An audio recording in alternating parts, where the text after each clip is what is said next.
बिस्मिल्लाहिर्रहमानिर्रहीम। आज की video 10th class computer science के बच्चों के लिए है। चैप्टर नंबर 1 के दो टॉपिक्स हम इसमें डिस्कस करेंगे। एक, ऑपरेटिंग सिस्टम में प्रोसेस मैनेजमेंट का क्या कॉन्सेप्ट है। दूसरा, मेमोरी को डिस्कस किया जाएगा, जिसमें प्राइमरी मेमोरी रैम को डिस्कस किया जाएगा और वर्चुअल मेमोरी को भी डिस्कस किया जाएगा। तो ये दो टॉपिक्स आज इंशाल्लाह हम डिस्कस करेंगे। प्रोसेस मैनेजमेंट इन ऑपरेटिंग सिस्टम। अब ये वर्ड आपके लिए बेटा नया होगा। प्रोसेस क्या है? अभी तक तो आपने प्रोग्राम्स का वर्ड सुना था, सॉफ्टवेयर का वर्ड सुना था, तो ये प्रोसेस क्या आ गया? ऑपरेटिंग सिस्टम, जब भी आप किसी प्रोग्राम को स्टार्ट करते हैं तो उसके बरक्स एक प्रोसेस को लॉन्च करता है बैकएंड पे। अब ऑपरेटिंग सिस्टम ने तमाम प्रोग्राम्स को मैनेज करना है कंप्यूटर में। फॉर एग्जाम्पल, आपने एट अ टाइम एक जगह पे गाना चला लिया, आपने अपने वेब ब्राउजर पे कोई वेबसाइट खोल ली और आप अपने माइक्रोसॉफ्ट वर्ड के डॉक्यूमेंट में कुछ काम भी कर रहे हैं। अब ये तीन डिफरेंट प्रोग्राम्स हैं। जब आपने इन तीनों प्रोग्राम्स को लॉन्च किया तो ऑपरेटिंग सिस्टम ने इनके बरक्स आपके रनिंग प्रोसेसेस लॉन्च कर दिए और इन प्रोसेसेस को आप अपने टास्क मैनेजर में जाके देख भी सकते हैं। तो प्रोसेस मैनेजमेंट जो है वो ये गारंटी देता है कि ये तीनों प्रोसेसेस जो स्टार्ट हुए हैं, क्या इनको रिसोर्सेज मिल रहे हैं जो इनको चाहिए या नहीं मिल रहे। ऑपरेटिंग सिस्टम इन प्रोसेसेस को कंप्लीट तरीके से रिसोर्सेज प्रोवाइड करने का जिम्मेदार है। अगर मैं आपको अपनी स्क्रीन पर टास्क मैनेजर ओपन करके दिखाऊं ताकि आप इन प्रोसेसेस की ओरिजिनल हालत देख सकें, तो यहां पर जिस टैब पर मेरा माउस है आप देखें प्रोसेसेस लिखा हुआ आ रहा है। अभी Google Chrome, Microsoft Edge, task manager, Windows explorer, ये चार प्रोसेसेस आपको एप्स नजर आ रही हैं, मैंने ओपन की हुई है। इनमें सीपीयू कितने परसेंट इस्तेमाल हो रहा है, मेमोरी कितने परसेंट इस्तेमाल हो रही है, डिस्क कितने परसेंट यूज हो रही है, नेटवर्क रिसोर्सेज कितने परसेंट यूज हो रहे हैं, और इसी तरीके से और भी डिफरेंट डिटेल्स यहां पर दी हुई है, पावर यूजेज की, जीपीयू इंजन की। और एक एप्लीकेशन ने जितने थ्रेड्स ओपन किए हुए हैं वो तमाम थ्रेड्स भी आप अलग अलग ओपन करके देख सकते हैं। जैसे गूगल क्रोम में अगर आपने डिफरेंट जो है टैब्स ओपन किए हुए हैं तो हर टैब की अलग अलग रिसोर्स एलोकेशन की डिटेल्स भी यहां पर आ रही है। तो आ जाते हैं अपने टॉपिक पे कि प्रोसेस के लाइफ साइकिल को समझने की कोशिश करते हैं। प्रोसेस के लाइफ साइकिल में जो स्टेजेस हैं, सबसे पहले क्रिएशन ऑफ द प्रोसेस है। जब आप अपने किसी प्रोग्राम पे क्लिक करते हैं to start a program, for example आप माइक्रोसॉफ्ट वर्ड की एक फाइल ओपन करते हैं, तो आपका ऑपरेटिंग सिस्टम उस प्रोग्राम को लोड करता है मेमोरी में टू एग्जीक्यूट। जैसे ही वो प्रोग्राम मेमोरी में लोड होता है तो सीपीयू वहां से फेच करने के लिए आता है और उसको रिसोर्सेज प्रोवाइड करता है एग्जीक्यूशन की। इस प्रोसेस को क्रिएशन ऑफ द प्रोसेस कहते हैं। इसी तरीके से सेकेंड स्टेप पे एग्जीक्यूशन होती है उसकी, प्रोसेस एक्टिवली रनिंग और परफॉर्मिंग टास्क इफेक्टिवली। तो आपका जब प्रोसेस रन कर रहा होता है, अपना टास्क परफॉर्म कर रहा होता है, तो इसको एग्जीक्यूशन कहते हैं। और फिर आ जाता है आपका टर्मिनेशन ऑफ द प्रोसेस। तो प्रोसेस आपका जब टास्क फिनिश कर लेता है, यूजर उसे क्लोज करता है, तो आपके ऑपरेटिंग सिस्टम की यह जिम्मेदारी है कि जो रिसोर्सेज उस प्रोसेस को असाइन किए थे वो रिसोर्सेज उस प्रोसेस से वापस ले लिए जाएं। इसको फ्रीजिंग ऑफ द रिसोर्सेज कहते हैं और ये आपके प्रोसेस का लास्ट स्टेप है। मैं आपको इसकी बिल्कुल एग्जैक्ट एग्जांपल भी दिखाता हूं। हमने टास्क मैनेजर को ओपन किया।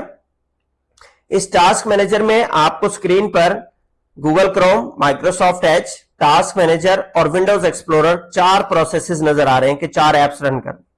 अब मैं कोई और ऐप ओपन करना चाहता हूं, फॉर एग्जांपल कि मैं पावर पॉइंट पे क्लिक करता हूं और इस ऐप को स्टार्ट करता हूं। अब जब मैं इस ऐप को स्टार्ट किया मैंने, तो मैं जरा इसको साइज को छोटा कर लेता हूं इसके, ताकि आपको दिखा सकूं। मैंने साइड बाय साइड एडजस्ट कर दी दोनों विंडोज को। टास्क मैनेजर की विंडो भी आपको नजर आ रही है मेरी स्क्रीन पर और पावर पॉइंट जिसे हमने लॉन्च किया उसकी विंडो भी नजर आ रही है। तो आप देखें कि आपकी एप्स में पावर पॉइंट का प्रोसेस भी लॉन्च हो गया और माइक्रोसॉफ्ट पावर पॉइंट के प्रोसेस के जो थ्रेड्स उसने ओपन किए वो भी आपको नजर आ रहे हैं। तो ये है बेसिकली प्रोसेस के क्रिएट होने और इसके एग्जीक्यूशन और टर्मिनेशन का पॉइंट। अब हम टर्मिनेटर को समझते हैं। मैं इस पावर पॉइंट की विंडो को क्लोज करने जा रहा हूं। जब मैं इसको क्लोज करता हूं तो मेरे लेफ्ट साइड पर आपको टास्क मैनेजर में नजर आता है कि ऑपरेटिंग सिस्टम ने उसके रिसोर्सेज को फ्रीज कर लिया और एप्स की लिस्ट में से पावर पॉइंट जो है वो गायब हो गया। तो यही प्रोसेस आपको थ्योरेटिकली आपकी स्क्रीन पर नजर आ रहा है, प्रोसेस का लाइफ साइकिल। पहले क्रिएशन, फिर एग्जीक्यूशन और फिर टर्मिनेशन। तो इसमें ये आपको एक एग्जांपल भी देता है कि वेब ब्राउजर अगर आप अपने मोबाइल पर खोलते हैं या अपने कंप्यूटर पे गूगल क्रोम खोलते हैं तो इसी तरह आपका ऑपरेटिंग सिस्टम उसको रिसोर्सेज एलोकेट करता है, मेमोरी में लोड करता है, क्रिएट हो जाता है, रिसोर्सेज एलोकेट करता है, आप उस पर काम करते हैं, ये एग्जीक्यूशन है। और जब आप उस ब्राउजर को क्लोज करेंगे तो वो टास्क मैनेजर से खत्म हो जाएगा, ऑपरेटिंग सिस्टम उसके रिसोर्सेज वापस ले लेगा। इसको टर्मिनेशन ऑफ द प्रोसेस कहते हैं। मैंने आपको प्रैक्टिकल एग्जांपल भी दिखाई। नेक्स्ट टॉपिक है मल्टीटास्किंग एंड कॉन्करेंसी। तो मल्टीटास्किंग से मुराद है कि आजकल के जो मॉडर्न ऑपरेटिंग सिस्टम्स हैं वो एट अ टाइम एक से ज्यादा प्रोग्राम्स को एग्जीक्यूट करवा रहे होते हैं और एक सिंगल यूजर अपने डेस्कटॉप पे बैठ के, अपने मोबाइल पे बैठ के, अपने लैपटॉप पे बैठ के तमाम चीजों को साइमल्टेनियसली एंजॉय कर रहा होता है। जैसे कि आप म्यूजिक भी चला रहे हैं, आपने ब्राउजर भी ओपन किया हुआ है, आप पावर पॉइंट पे काम कर रहे हैं या एमएस वर्ड पे काम कर रहे हैं। अब ये तमाम टास्क आपको एट अ टाइम होते हुए नजर आ रहे हैं। इसको मल्टीटास्किंग कहते हैं। टास्क मीन योर वर्क और मल्टी मीन्स के एट अ टाइम एक से ज्यादा वर्किंग हो रही है। तो मल्टीटास्किंग में एक से ज्यादा प्रोग्राम्स को जो ऑपरेटिंग सिस्टम अलाउ करते हैं एट अ टाइम रन करने के लिए, इनको मल्टीटास्किंग कहते हैं। आप उन टास्क के दरमियान स्विच ओवर कर सकते हैं इजीली। सेकंड कॉन्सेप्ट जो बयान किया गया है वो है कॉन्करेंसी का। जब एक से ज्यादा प्रोसेस आपके एट अ टाइम एक्टिव होते हैं ऑपरेटिंग सिस्टम के लिए और रिसोर्सेज जो है वो मैनेज कर रहे होते हैं, तो इसको कॉन्करेंसी कहते हैं। Simultaneously running of a program is called concurrency. अब सीपीयू जो है एट अ टाइम प्रोसेस एक को दे रहा होता है, रिसोर्सेज एक को असाइन कर रहा होता है, लेकिन इसका ये जो स्विचिंग का साइकिल है ये इतना तेज होता है कि आपको पलक झपकने के हिसाब से भी समझ नहीं आता कि कैसे रिसोर्सेज दूसरे पे शिफ्ट हो गए और आपको यही दिखता है कि तमाम प्रोसेसेस एट अ टाइम चल रहे हैं। तो इस प्रोसेस को कंकरेंसी कहते हैं।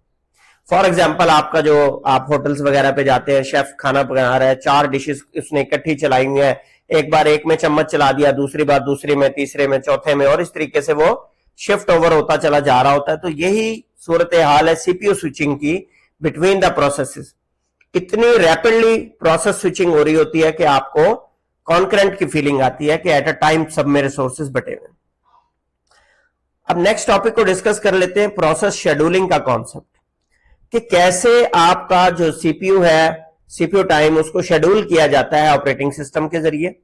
आपने एक से ज्यादा प्रोसेसेस लॉन्च कर दिए, एक से ज्यादा प्रोग्राम्स ओपन कर दिए, इनमें से कौन सा पहले चलेगा, किसको रिसोर्सेज पहले असाइन किए जाएंगे, किसको बाद में असाइन किए जाएंगे, कितनी टाइम स्लॉट असाइन की जाएगी, मेमोरी कितनी असाइन की जाएगी, नेटवर्क रिसोर्सेज कितने दिए जाएंगे, इनमें जो सीपीयू का कंसर्न है इसको हम प्रोसेस शेड्यूलिंग का कॉन्सेप्ट कहते हैं कि कितने टाइम के लिए सीपीयू एक प्रोसेस को असाइन किया जाएगा, किस प्रोसेस को पहले रन किया जाएगा, कितनी देर तक एक प्रोसेस रन होगा, दैट इज कॉल्ड शेड्यूलिंग।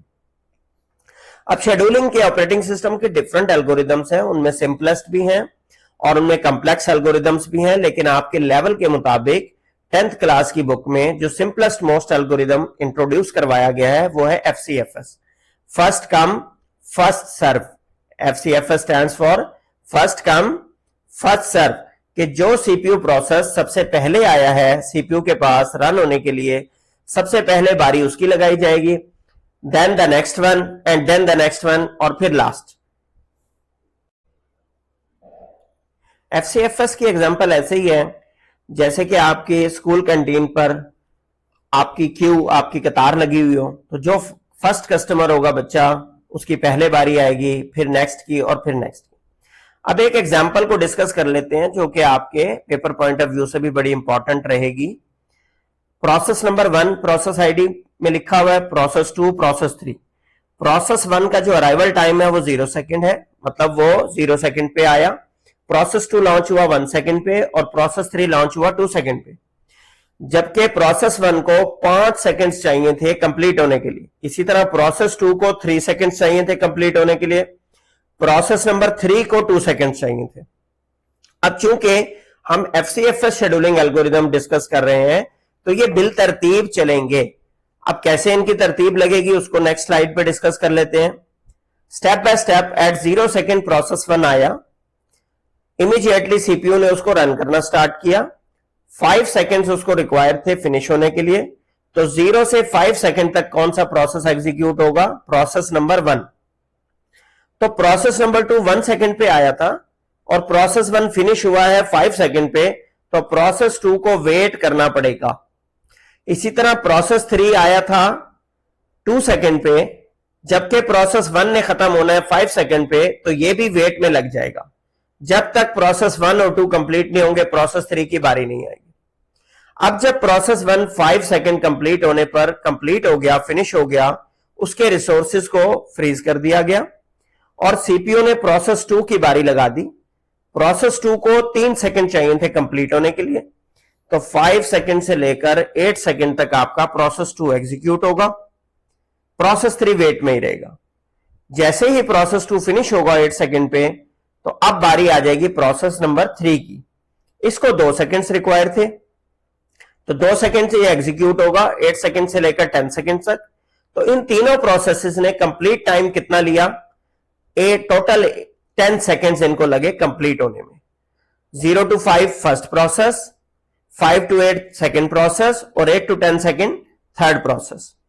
इसी को तस्वीरी शक्ल में आपके पास एग्जीक्यूशन टाइमलाइन के तौर पर दिखा दिया गया। आप ऑब्जर्व करें कि 5 सेकंड लिए प्रोसेस 1 ने और फिर 3 सेकंड लिए प्रोसेस 2 ने और उसके बाद 2 सेकंड लिए प्रोसेस नंबर 3 ने। तो वेट टाइम बढ़ता चला गया, जबकि प्रोसेस 3 सबसे छोटा था, उसको सिर्फ 2 सेकंड चाहिए थे एग्जीक्यूट होने के लिए, लेकिन उसने इंतजार किया तकरीबन 7 सेकंड। ठीक है, तो ये इसका एक डिसएडवांटेज है, ड्रॉबैक है एफसीएफएस का। अब एफसीएफएस के एडवांटेज और डिसएडवांटेज आपकी बुक वाला डिस्कस करता है। एडवांटेज इसका यह है कि इंप्लीमेंट करने के लिए ये एल्गोरिदम बहुत इजी है, अंडरस्टैंड करने के लिए बहुत इजी है, बिकॉज इसमें कोई प्रोसेस स्किप नहीं होना, किसी प्रोसेस को आपने प्रायोरिटी नहीं देनी, कोई प्रायोरिटी वेटेज नहीं है। जस्ट क्या है कि जिस ऑर्डर में प्रोसेस आ रहे हैं आप लाइन में लगाते जाएं और जितना सीपीयू टाइम उनको चाहिए उसको हिसाब से एग्जीक्यूट करते जाएं। लेकिन इसका डिसएडवांटेज ये है कि जो छोटे प्रोसेसेस हैं, जैसे कि प्रोसेस 3 2 सेकंड ले रहा था, उसने 7 सेकंड वेट किया, तो छोटे प्रोसेसेस को लंबे अरसे के लिए क्यू में वेटिंग पे रहना पड़ेगा, जिसको कॉन्वाई इफेक्ट कहते हैं। तो पेपर पॉइंट ऑफ व्यू से नोट कर लें व्हाट इज कॉन्वाई इफेक्ट, कि if short processes had to wait for a long time in the queue for a longer process, it is known as convoy effect. तो इससे आपकी overall efficiency of the system drop होती है। अब जो आपके modern CPUs हैं वो मिलियंस ऑफ टाइम 1 सेकेंड में प्रोसेस कर रहे होते हैं और आपका सीपीयू जो है वो स्विचिंग ओवर कर रहा होता है बिटवीन द प्रोसेसेस। ये प्रोसेस इतनी तेजी से हो रहा होता है कि आपको पलक झपकने का भी गैप नहीं महसूस होता और आप इसको नोट नहीं कर सकते, इसके दरमियान के गैप को। नेक्स्ट हमारे पास एक एक्टिविटी एग्जांपल दी गई है, इसको डिस्कस करते हैं। एफसीएफएस के शेड्यूलिंग एल्गोरिदम की एक्टिविटी है। प्रोसेस 1 0 सेकंड पे अराइव हुआ है, 4 सेकंड उसका रिक्वायरमेंट टाइम है। प्रोसेस 2 1 सेकंड पे अराइव हुआ है, उसको 5 सेकंड चाहिए और प्रोसेस 3 2 सेकंड पे अराइव हुआ है, उसको 3 सेकंड चाहिए। क्वेश्चंस में आपसे पूछा गया है कि what is the total time taken for all processes to finish. तो आप तीनों टाइम्स को कैलकुलेट कर लेंगे, 4 + 5 9 और 9 + 3 12। तो total time for processing to finish is 12 seconds. Second question में आपसे पूछा गया है which process had to wait the longest. तो ऑफ कोर्स आपकी स्क्रीन पर जो शेड्यूलिंग टाइम दिए गए हैं उसके मुताबिक प्रोसेस 3 को सबसे ज्यादा लंबा अरसा वेट करना पड़ेगा। पहले प्रोसेस 1 कंप्लीट होगा, 4 सेकंड लेगा, फिर प्रोसेस 2 कंप्लीट होगा, 5 सेकंड लेगा, तो ये टोटल 9 सेकंड बनते हैं। लेकिन प्रोसेस 3 आपका चूंकि 2 सेकंड पे आया था, तो ये 2 सेकंड आप इसमें से माइनस कर देंगे, तो टोटल वेट आपका 7 सेकंड बन जाएगा इसका। नेक्स्ट टॉपिक आपके पास 1.4 है जो कि मेमोरी को डिस्कस करता है। मेमोरी क्या है? 9th क्लास में आपको वॉन न्यूमन आर्किटेक्चर पढ़ाया गया था। वॉन न्यूमन आर्किटेक्चर कहता था कि आपके पास एक ऐसा स्टोरेज एरिया होना चाहिए जहां से सीपीयू फेच करे उन प्रोग्राम्स को जिन्हें एग्जीक्यूट करना है। तो मेमोरी है उस स्टोरेज एरिया का नाम, जो फंडामेंटल कॉन्सेप्ट है, आपके कंपोनेंट है कंप्यूटर सिस्टम का। ये तमाम वो डेटा और इंस्ट्रक्शंस अपने पास स्टोर करता है जिनको प्रोसेस किया जाना है। यहीं पर लिस्टिंग होती है, सीपीयू यहां से आकर आपके डेटा और इंस्ट्रक्शंस को फेच करता है, उसके बाद उसकी डिकोडिंग होती है, इंटरप्रिटेशन होती है और देन उसको एग्जीक्यूट किया जाता है।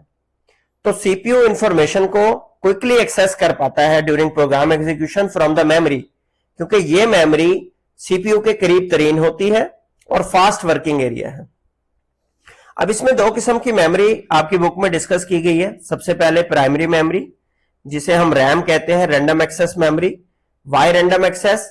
कि इसके फर्स्ट बाइट पे कोई आइटम मौजूद है, 5th पे है, 10th पे है, 100th पे है, इससे कोई फर्क नहीं पड़ता। Accessibility time her bytes of memory का बराबर रहेगा। प्राइमरी मेमोरी या रैम जिसे हम कहते हैं, कि मेन वर्किंग एरिया है आपके कंप्यूटर का। इसकी फास्ट स्पीड होती है बिकॉज कंप्यूटर ने यहीं से प्रोग्राम्स को फेच करना है चलाने के लिए। इसके अलावा तमाम वो डेटा और इंस्ट्रक्शंस जिन्हें एग्जीक्यूट होना है वो पहले लोड होती हैं आपकी रैम में, और ये टेम्परेरी वर्किंग एरिया है। अब टेम्परेरी वर्किंग एरिया क्यों है? इसे वोलेटाइल मेमोरी कहा जाता है। वोलेटाइल मींस कि जैसे ही आपकी पावर शटडाउन होगी तो जितना भी डेटा आपकी रैम में मौजूद है वो इरेज हो जाएगा, वो वहां से खत्म हो जाएगा। इसकी प्रैक्टिकल एग्जांपल आप कैसे चेक कर सकते हैं? आप अपने कंप्यूटर पे कुछ 3-4 प्रोग्राम्स ओपन कर लें, कोई सॉन्ग ओपन कर लें, वेब ब्राउजर ओपन कर लें, माइक्रोसॉफ्ट वर्ड की फाइल ओपन कर लें। अब ये तमाम प्रोसेस लॉन्च हो गए हैं आपकी मेमोरी में। इसके बाद अपने पावर बटन को ऑफ कर दें कंप्यूटर के। जब आप पावर बटन ऑफ करके रीस्टार्ट करेंगे अपने कंप्यूटर को, तो आप देखेंगे इनमें से कोई भी प्रोग्राम रनिंग हालत में आपको नहीं मिलेगा। आपका कंप्यूटर सिर्फ डेस्कटॉप को शो करेगा, जीरो हालत में होगा। इसका क्या मतलब है कि जो प्रोग्राम्स आपने रैम में लोड किए हुए थे और रनिंग हालत में थे, वो वोलेटाइल मेमोरी होने की वजह से, टेम्परेरीली डेटा और इंस्ट्रक्शन होने की वजह से वहां से इरेज हो गए। इसका वोलेटाइल मेमोरी का मतलब यही है कि जब आप पावर टर्न ऑफ करते हैं तो तमाम कंटेंट्स इसमें से इरेज हो जाते हैं। सेकेंड मेमोरी जो डिस्कस की गई है यहां, वो है वर्चुअल मेमोरी। वर्चुअल मेमोरी कब काम आती है, कब इसका काम शुरू होता है? जब आपकी रैम फुल हो जाए। ऐसे केस में जब आपकी प्राइमरी मेमोरी या रैम फुल हो जाती है तो आपका ऑपरेटिंग सिस्टम कंप्यूटर के स्टोरेज एरिया को, जिसमें हार्ड ड्राइव भी हो सकती है, आपकी एसएसडी ड्राइव भी हो सकती है, एनवीएमई मेमोरी भी हो सकती है, इसको वर्चुअल मेमोरी के तौर पर इस्तेमाल करता है। ये जो एक्स्ट्रा स्पेस है ये आपकी टेम्परेरी रैम बन जाती है और ये ज्यादा प्रोग्राम्स को स्टोर करने के काम आती है। लेकिन ये जो आपकी एक्स्ट्रा स्पेस वाली रैम है, इसकी स्पीड आपकी प्राइमरी मेमोरी रैम से हमेशा कम होती है। तो वर्चुअल मेमोरी चाहिए कि आपके प्रोग्राम्स को स्टोर तो करती है, एक्सेस रेट इसका ज्यादा होता है, लेकिन रैम की निस्बत इसका जो ट्रांसफर स्पीड है और इसका जो वर्किंग का स्टाइल है वो रैम से स्लो होता है। इसलिए वर्चुअल मेमोरी जो है वो आपके सिस्टम की परफॉर्मेंस को रिड्यूस करती है। प्रोग्राम ज्यादा लॉन्च करवा सकती है, लेकिन आपके सिस्टम की जो परफॉर्मेंस है वो डाउन होना शुरू हो जाएगी। जब आप मल्टीपल प्रोग्राम्स को साइमल्टेनियसली ओपन करते हैं तो आपका ऑपरेटिंग सिस्टम डेटा ट्रांसफर करता है, लेस एक्टिव प्रोग्राम्स को वर्चुअल मेमोरी में शिफ्ट कर देता है। इससे आपके रैम की कुछ जो स्पेस है वो फ्री हो जाती है और आपके जो करंटली यूजिंग प्रोग्राम्स होते हैं उनकी स्पीड बढ़ जाती है। वीडियो से रिलेटेड आपका कोई क्वेश्चन हो तो आप कमेंट सेक्शन में पूछ सकते हैं। चैनल को सब्सक्राइब कर लें। वीडियो को एंड तक देखने के लिए शुक्रिया। जज़ाकल्लाहु खैर।